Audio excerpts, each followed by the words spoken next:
السلام علیکم ورحمۃ اللہ وبرکاتہ۔ میرے محترم سامعین و ناظرین، میں آج آپ کے سامنے صدقہ فطر کے متعلق چند ضروری گزارشات پیش کرنا چاہوں گا۔ رمضان المبارک میں ادا کی جانے والی بدنی عبادات کے ساتھ کچھ مالی عبادات بھی ہے، جن میں سے ایک صدقہ فطر ہے۔ فقہا فرماتے ہیں کہ زکوٰۃ دو طرح ہے، ایک کو زکوٰۃ المال کہتے ہیں، دوسرے کو زکوٰۃ الفطر۔ زکوٰۃ المال وہ ہے جو ہم ہر سال صاحب نصاب آدمی بقدر جتنا نصاب اس کے مطابق 2.5% وہ ادا کرتے، اس کو زکوٰۃ المال کہتے ہیں۔ ایک دوسرا ہے زکوٰۃ الفطر، جو بدنی زکوٰۃ اس کو کہتے ہیں۔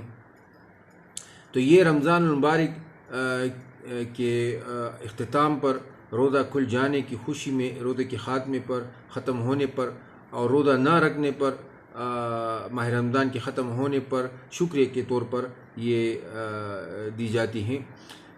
صدقہ فطر کا وقت صبح سے شروع ہوتا ہے عید الفطر کے، اور عید الفطر کی نماز تک اس کو ادا کرنا ضروری ہے۔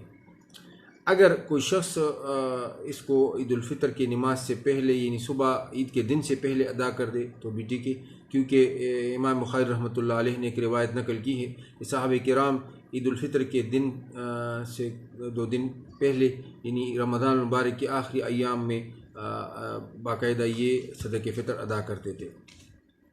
میرے محترم دوستو، صدقہ فطر کا مقصد کیا ہے اور اس کی ضرورت کیوں پیش آئی؟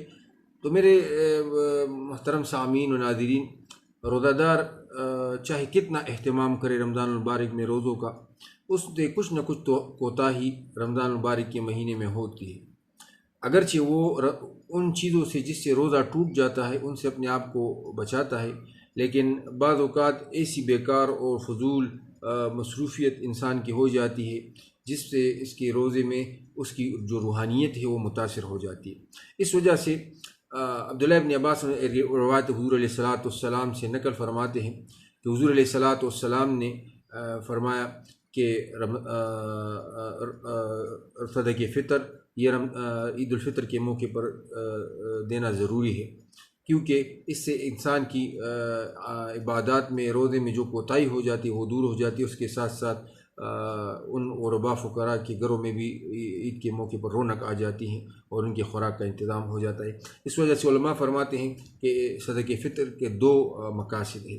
ایک مقصد تو یہ ہے کہ جو کوتاہی ہم سے روزوں کی حالت میں ہوئی ہے، جو اعمال ہم نے کیے ہیں جو کہ روزے کی روحانیت کو متاثر کرتی ہے، تو اس کی تلافی ہو جاتی ہے۔ اور دوسری، جو غربا فقراء ہے وہ بھی ہمارے ساتھ اس عید کے مبارک دن ان خوشیوں میں وہ شریک ہو جاتے ہیں، ان کے گھر میں کھانے وغیرہ کا انتظام ہو جاتا ہے، ان کے کپڑوں اور ان کے جوتوں وغیرہ کا انتظام ہو جاتا ہے۔ اس وجہ سے روزے کے 2 مقاصد ہیں۔